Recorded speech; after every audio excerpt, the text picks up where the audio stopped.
Ang 36mm mga bro, nagkikilo ito ng 47.94 sa 6 meters ang haba. Sobrang bigat na po talaga nun, isang piraso lang.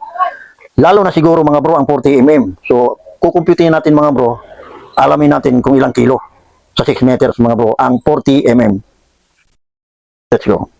Sa pag-compute ng bakal mga bro, lalo na ito 40mm, ganito lang yung pag-compute niya mga bro. 40, i-times natin siya sa 40. Yan, kita ba? Yan. Tapos, i-divide natin siya mga bro sa 162.2.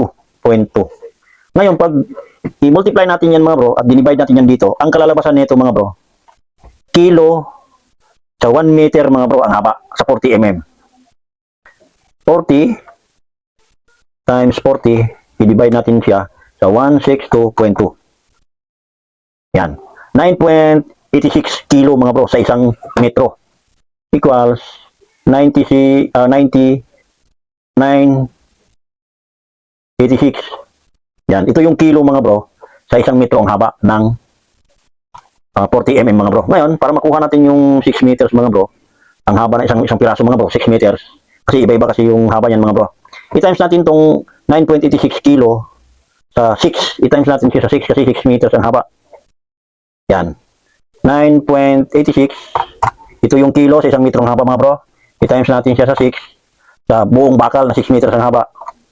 59.16 kilo. Yan. Equals 59.16. Yung mga ganito kabigat mga bro, isang piraso lang ito, 6 meters ang haba.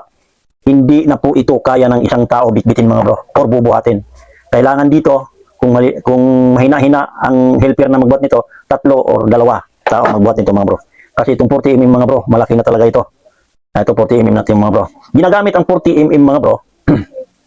Ito yung mga pang main bar ng tulay, sa Kulong Skyway. Ito yung mga ginagamit ng mga bro. Kung napapansin nyo sa tabi ng mga kalsada, yan 40mm, tapos 36mm, 32mm, yan yung mga ginagamit yan mga bro.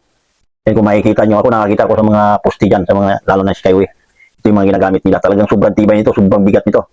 Alright mga bro, kung nakatulong itong video sa inyo mga bro, pakisave nyo na lang mga bro para alam nyo kung ilang kilo ang isang piraso ng 40mm mga bro. Alright mga bro, so hanggang dito na lang mga bro. Thank you for watching. Bye bye.